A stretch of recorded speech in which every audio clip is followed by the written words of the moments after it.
welcome back to my channel and welcome back to another true crime video, and y'all better buckle up because this one is insane. This story is extremely interesting. Today I'm going to be telling you guys the story of Mike and Dalia Dippolito. So this story takes place in 2009 in Boynton Beach, Florida. Now we're gonna be talking about Michael Dippolito, who was definitely kind of a gym tan laundry type of dude, really into working out, very obsessed with reality TV actually, and he met this girl named Dalia actually as an escort, and they were together less than a year before they decided to get married. And what's so interesting is Mike actually got divorced from his wife, his previous wife, and only 5 days later married Dalia. 5 days later. They both said that their relationship was very sexual, partying and having fun together. So they both had this obsession with reality TV, likely Jersey Shore, and they really were interested in possibly getting on reality TV one day. They were really interested in the whole idea of having a career on reality TV. Now, Michael had a really bad history. Involvement with drugs. He was dealing steroids out of his apartment at one time. He was involved with organized crime. I guess you could say he really ran with the wrong crowd. So years before this, he had finally gotten in trouble with the law and he was on probation. So he had been on probation for years in 2009 and he'd been fine. He'd been clean. He really cleaned his life up, was trying to get things together after having such a turbulent first part of his life. And it was very strange. As soon as he married Dalia, all these strange things started happening. About a month after they got married, there was a knock at his door from a probation officer, and he was pretty surprised because he'd had probation officer visits, but this time the probation officer said that they wanted to do a search of his house. And this had never happened to him, so he'd gotten like a little too comfortable, didn't realize this could actually happen. And they came in and they searched his house and they didn't find anything, luckily for him, because I think he had stuff. So this was like a completely random raid, and that's really odd when someone's been on probation for years and hasn't violated it to just randomly come and search their whole house. So he was really suspicious. Shortly after that, when he was out and about, the police stopped him again and said they had an anonymous tip that he was dealing drugs out of his car. So they searched the whole car and they didn't find anything, and he got away with it again. But he couldn't help but thinking, like, why is this happening to me? But he really started to feel like someone was out for him. And when you're in, organized crime, there's plenty of people that might come at you for revenge years later. After some time passed, there was another anonymous call to the police that he was dealing drugs, and they searched his car again. This time they found a little bag of cocaine tucked up in his spare tire. Somehow Michael incredibly talked himself out of being arrested, so he was fine. They let him go on that one, which was surprising. But at this point, Michael realized someone is definitely trying to sabotage me, trying to get me back in prison. He was going through all the people in his head that could have possibly been doing something like this. And I believe after this, they had one more just random surprise search of his home. So he never went back to jail because of any of it. But there were all of these different times that the police got these anonymous random tips from people, and it seemed like someone was definitely out to get him or destroy his life. So Dalia went to a friend, Muhammad, and told him, confided in him, that Michael had been abusing her. She was in an abusive relationship, she got in too fast, and she doesn't know how to get out. And Muhammad actually went to the police because he was concerned for her.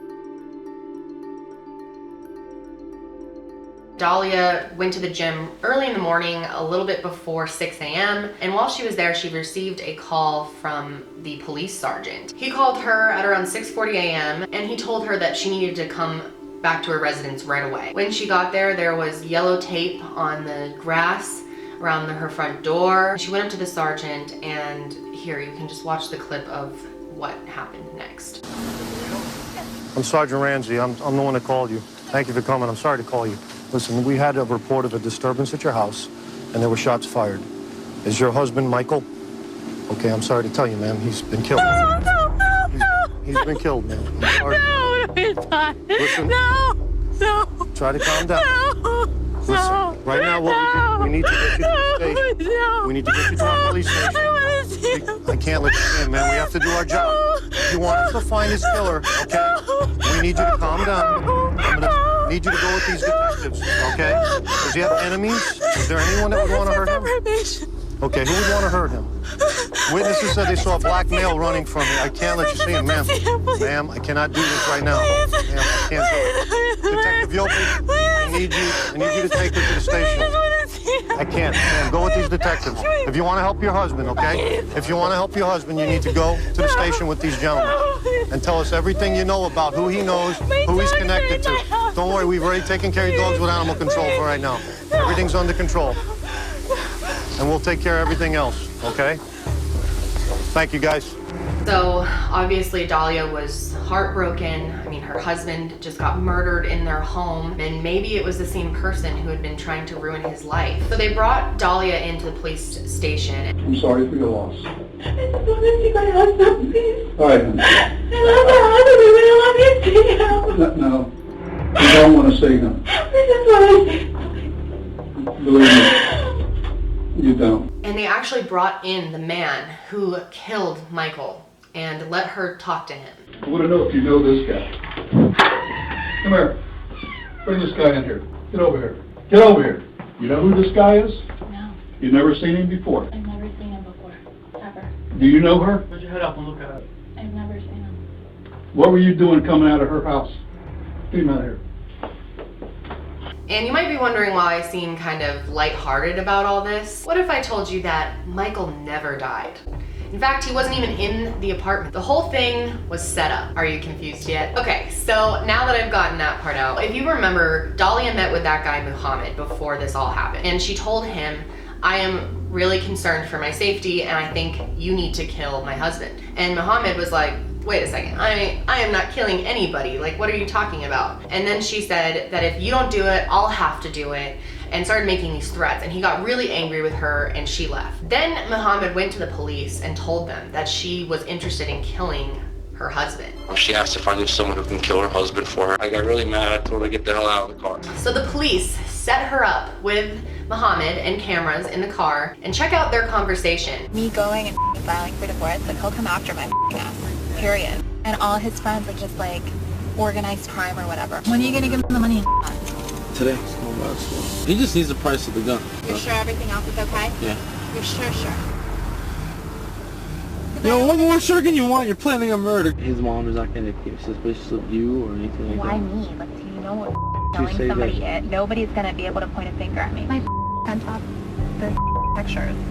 Really? You're gonna give him something with fingerprints all over? And at that moment, the detectives realized, we've got her. This is real. She just handed him $1,200 in a picture of the husband that she wants murdered. So the police actually, before all this happened, after they recorded Muhammad getting the intent out of her, they wanted to take this a step further. So they had Muhammad pretend to arrange a time that Dalia could meet with someone who kills people for a living. And this guy that they set her up with to talk about all of this was actually an undercover narcotics officer. And she thought that he was a hitman who was gonna kill her husband. And the reason they went so far with this, to have her actually meet with the hitman and film it, is to prove her intent further. Because it makes this case much more strong. Because when Dalia talked to Muhammad, they can't really prove that she was gonna follow through with this. These were all just ideas. So they needed to prove that she'd actually go to the extent of killing him in order to get justice for Michael. By the way, if you haven't figured out, clearly the person who had been calling in with all these anonymous tips was Dalia. And this was only a month after they got married. So it seems like her intent was to destroy his life all along. Prescription. So I came here, I pretty much parked in this exact spot right here. This is Witty Jean, an undercover police officer. Dalia thinks she is meeting an actual hitman in his cherry red convertible. We're staying in Paris. All right, yeah. Okay. I'll tell you how I'm gonna do it and what exactly is gonna be done. But now, and when it's done, you know, you're not gonna have an option to change your mind, even if you change your mind. No, there's no, like, I'm determined Definitely already. wanna do I'm this. positive, like, 5,000% sure. I was a little shocked because I didn't think she was gonna be that open. No, I'm not gonna, I'm a lot tougher than what I look. I know you see me, like, oh, what a cute little girl, whatever. But I'm not. You are. You're Yeah. beautiful. Thank you, but, I just need to make sure everything's gonna take care of. And out by 6:30 Wednesday morning, 6 o'clock. Now, what's crazy enough about Dalia is that she actually thought she didn't have the money to pay this guy whatever amount, they made up for this whole thing. She couldn't afford it. So she started saying, well, why don't you get Michael while he's coming out of the bank? Get him like right after he gets out of the bank, because he'll have all this money on him and you can take it from him because he has this business partner and he's got to pay, so he's gonna have a bunch of cash on him and you can just take that as your payment. She was gonna have him pay for his own death. So anyway, to make their case even stronger, they decided to stage the whole thing. They arranged everything to happen like this, and Michael had no idea. Chachi, you and Brian will go with me. We'll go out to the house and get the husband, tell him why we're there and why he has to come with us. We'll bring him down to the station. You guys will debrief him. After that, Frank or somebody will call the wife, have her come back over there, at which time he will talk to her. She should be leaving for the gym at 6, and she's going to leave the front door open so that Whitty, supposedly the alleged killer, get into the house and kill her husband. No, we're heading out to location. The suspect has left the house. She went to the gym. Sergeant Sheridan and the rest of his team is going to notify the husband of what's happening, and we're going to set up our mock crime scene and then contact her and bring her back and make her believe that the actual murder has taken place. The day that they decided to set this whole thing up, they went to Michael, they talked to him, and they said, hey, you know, your wife's planning to kill you, and you have to come with us right now. And I mean, I can't even imagine how shocked he was. Police department, open your door. Sorry, Yes. Sergeant Sheridan, police department. Hi. Can I talk to you? Yes, for sure. Okay. Let me tell you something. You need to come with me to the police station. You're not in trouble. Your wife has hired a person to kill you. Relax, just take, relax. take it easy. Take a deep breath. Ben, sit down. Yeah, I'm not kidding you. Yeah, just take deep breaths. I want you to put on a shirt and follow me to the police station.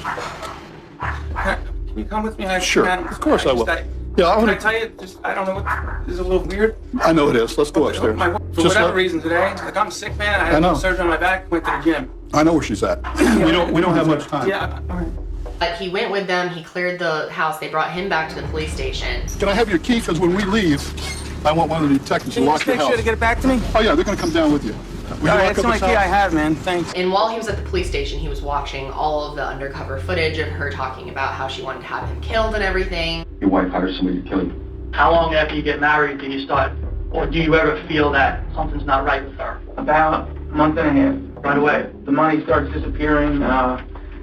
I had drugs planted on my truck. I came out one day and we were leaving in the morning and an officer approached me, is this your truck? I said, yes it is, and I didn't know what he wanted. He goes, can I search it? There's been activity on it, someone called, and I'm like, absolutely you can search it. The officer searches the truck, there's nothing in the truck, he lets me leave. The next day I went to get gasoline in the truck, there was drugs in my gas cap. So what do you suspect it planted it? A hunch was my wife. Okay. What would her motivation be for doing that? You're on probation at the time. At that point, yes, and at that point, she already had stolen $100 and some thousand from me. I lost $240,000 with this girl. That's why today, honestly, I'm not very surprised or shocked about all this. And in the meantime, Dalia went to the gym like she normally does, and they called her. I need you to call me as soon as you can, ma'am. It's urgent. Sergeant Ramsey, can I help you? Is this Miss Police? This is Sergeant Frank Ramsey, Boynton Beach Police Department. We're at your residence, ma'am. Are you nearby? Ma'am, I need to talk to you. It's very urgent when you come home. It involves your husband. There's been an incident. Okay, can you come right back to your residence, please? Ma'am, I'll tell you everything you need to know when you get here. And when she got there, you know, she had her reaction. Now that you know that she knew that this was gonna happen, that she arranged, watch this clip again.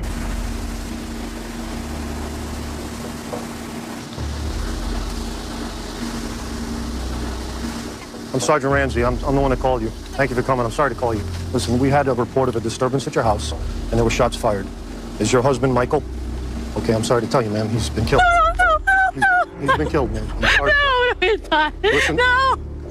Try to calm down. No. Listen, right now, we need to get you to the station. No. We need to get you to the police station. I want to see him. I can't let you stay, man. We have to do our job. You want us to find this killer, okay? We need you to calm down. I'm gonna need you to go with these detectives, okay? Does he have enemies? Is there anyone that would want to hurt him?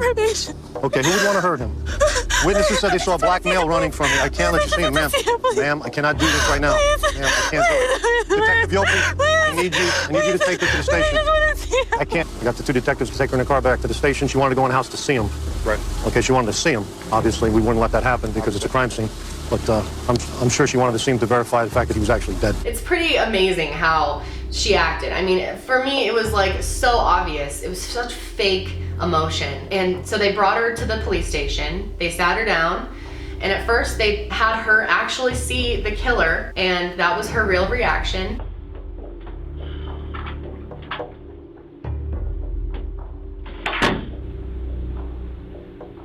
They decided to break the news to her that the whole thing was a setup. You're going to jail today for solicitation of murder. You're under arrest. That's an undercover police officer. We filmed everything that you did. I didn't do anything. Did you hear what I just told you? I heard what you said, but I didn't Everything, do anything. listen to me. Everything has been recorded. Listen to I me. didn't do anything. You're going I to didn't jail. do anything, please. I didn't do anything. As soon as I'm done, Oh my God. they're going to come in here and handcuff you. Your husband is well and alive. Thank thank God. Oh yeah, thank God. Please see him. No, he doesn't want to see you. I so wanted to see him. He doesn't want to see you. It's over and done once I walk out. I'm not coming back in to talk to you. And no one else is either. What do you want to do before I leave here? Because the next officer comes here, going to handcuff you and take you to the jail. See my husband, please. No, he doesn't want to see you. Now, it amazes me that Dalia continued to just pretend it was, oh, I didn't do anything. Oh, there's literally footage of her saying it, and she was still trying to go with this lie. So that is some serious, you know, compulsive lying. She must have some type of disorder where you don't have any guilt when you lie like that. You can lie so freely, and even in situations where you're clearly caught, just continue the lies. I mean, it's just delusional. So what happened to poor Michael during all of this? Well, he's been in the police station listening to her whole conversation with the police, and so they decided to bring him in after she found out the truth and check out what happened.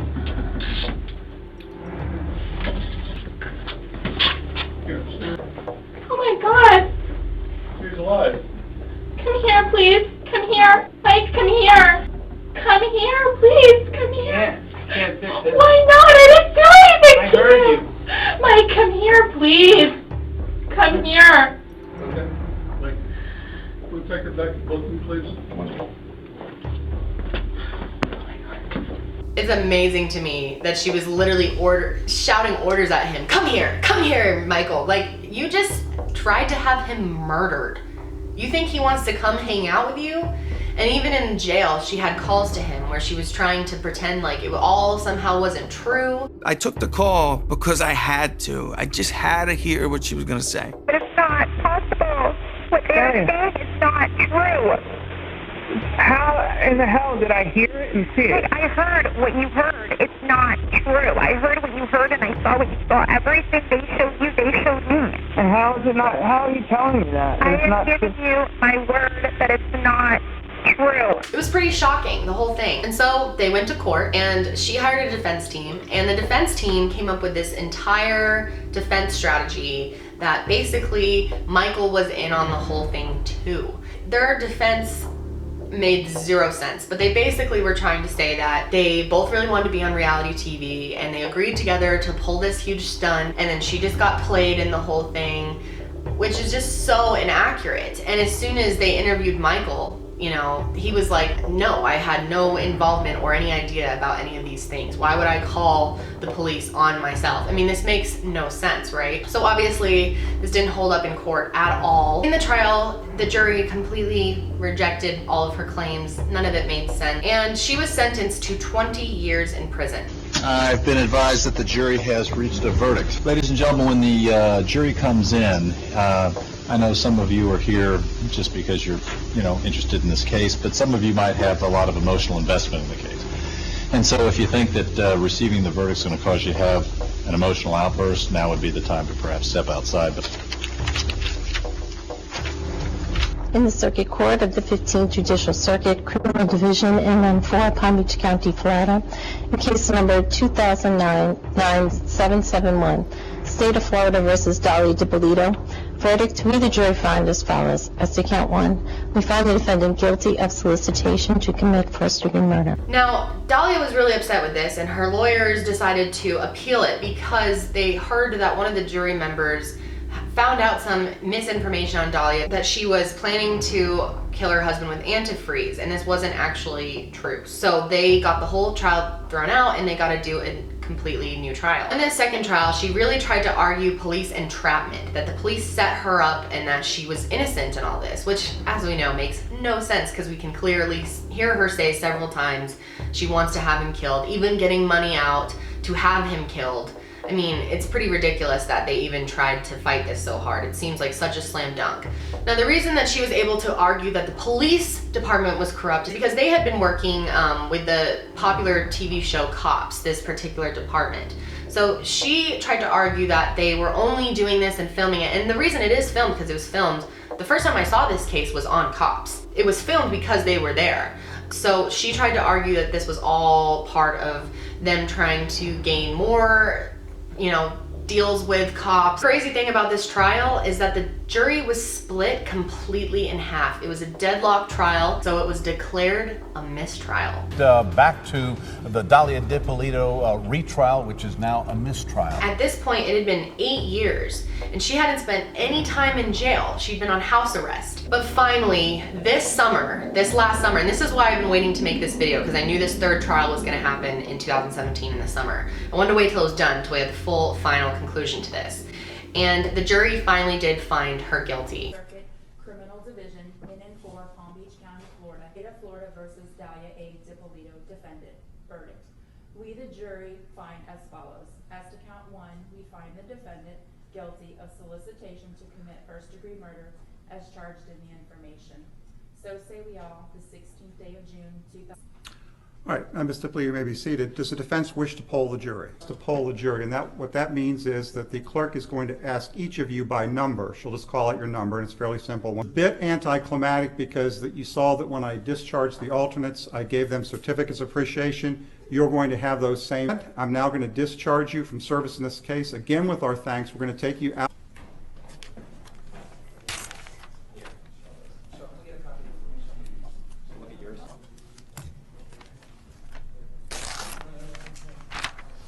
If you're not able to print the judgment, if you're not able, you can always submit it later, okay? Can we do that? I'd rather submit. You can do it on Monday. I'd rather submit your print. Okay, all right. All right, we're in recess.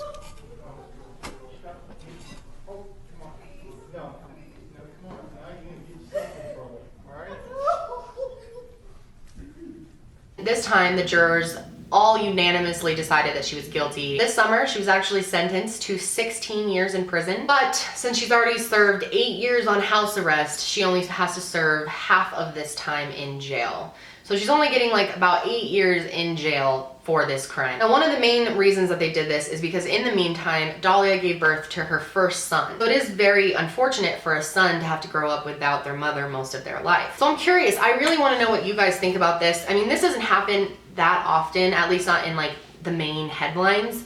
And the whole situation was just so interesting to me. I would love to know what you guys would think a fair sentence would be. Because I don't know, I'm so torn on it. Because at the end of the day, no one died, which is good.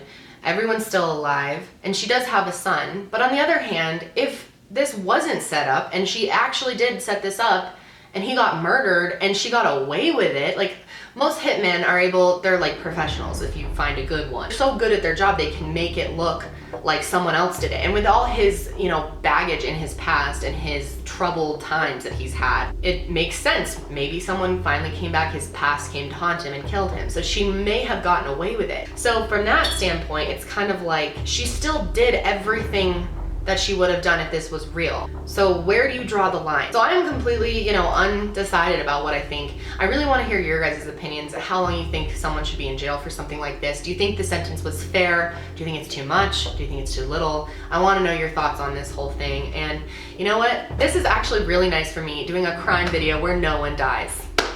So it's been a rough week here on YouTube, very upsetting and tragic. So I was like, this is a perfect time for me to make a video just about an interesting crime without anyone dying. And it's a good day. It's a good day. Be sure to give this video a thumbs up if you enjoyed it. It really does help me out. Actually, thumbs up, thumbs down, either way, it helps me. So I always think it's so funny when people who don't like me thumbs down my videos. It literally helps me. So thank you. I did want to mention real fast, I did an interview on BBC about the whole Logan Paul situation that my last video was about. If you want to hear it, I put it on my second channel, so I'll have a link to it below. And yes, that is it for me today, guys. I hope you're having a great one. Stay safe and don't set up any murders, okay? All right, we'll see you next time. Bye.